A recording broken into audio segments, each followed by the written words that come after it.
This is Maximus Aviation. Well, if you're a regular to this channel, you know we've been following the amazing adventures of Butch and Sundance. Of course, I'm talking about the marooned astronauts Butch Wilmore and Suni Williams, who were the test pilots of the failed Boeing Starliner's first certification mission to the International Space Station.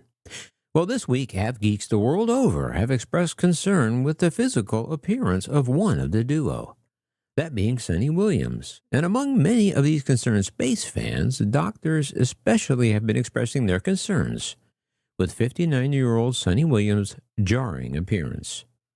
In the photo of Williams, taken on September 24, it's clear that she is jarringly gaunt, quite thin, and looks unwell overall. And in one of the photos released by NASA, the two astronauts can be seen munching on pizza, which, if I'm being honest, calling it pizza is offensive to pizza everywhere. However, nevertheless, clearly Butch looks fine, almost puffy in fact. No offense, Butch, I know there's no gravity up there in space. However, it is that stark contrast that makes Suni's grayish, emaciated appearance all the more shocking. You may recall we did a video earlier this summer when health issues first began for Suni, when she started exhibiting symptoms of a space-related eye condition known as Spaceflight-Associated Neuroocular Syndrome, or SANS. It's caused by a result of the lack of gravity in space, which affects the fluid distribution in the body, leading to issues with vision, among other physiological changes.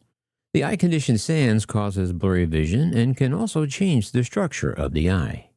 Suni did have her retina, cornea, and lens checked on the ISS, and the results were sent to the flight surgeon on the ground to gauge her eye health. However, results were never released publicly. But clearly, as you can see from the eye patch, the astronauts weren't celebrating Halloween on the space station. So the only conclusion one can draw is that indeed Suni is suffering from neuroocular syndrome, at the least.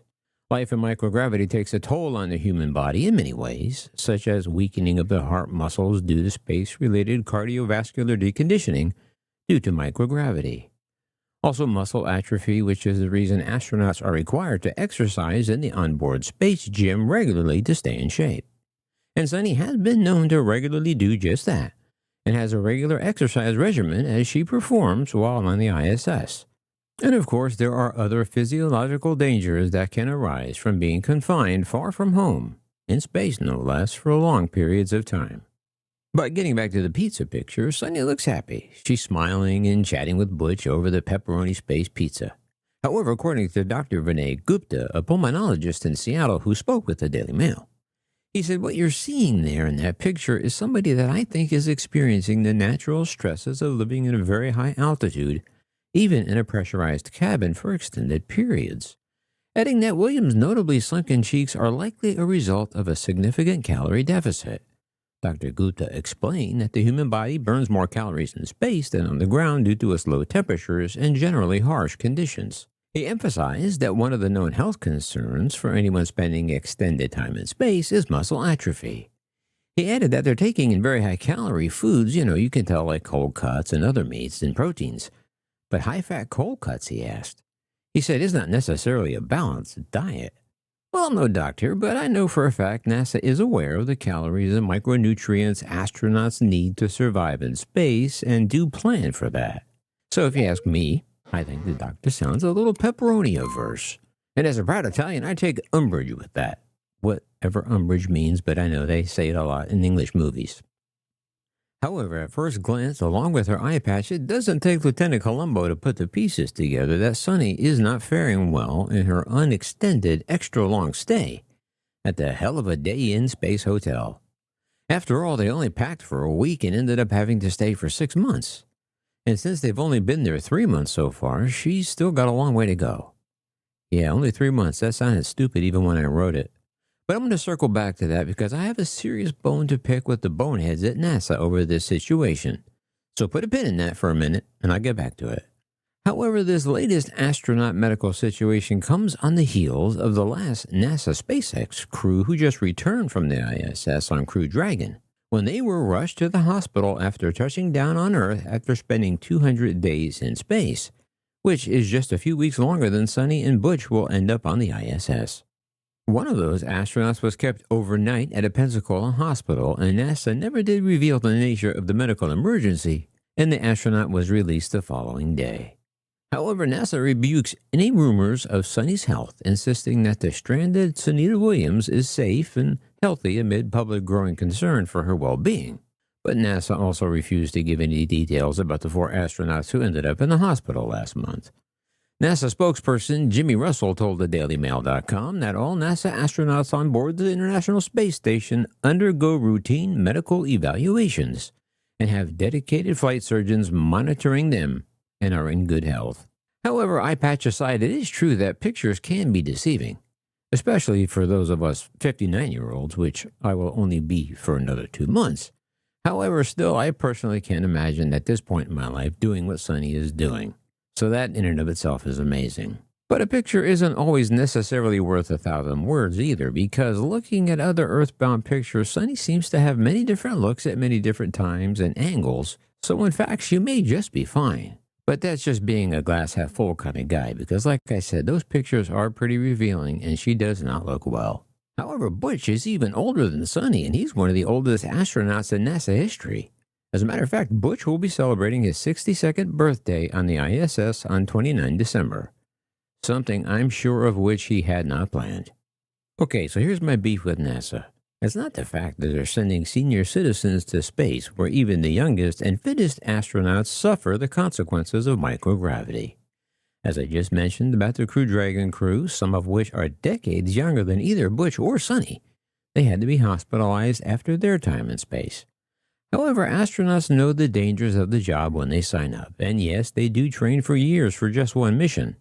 And I'm sure neither Butch nor Suni are complaining about this because they are professionals.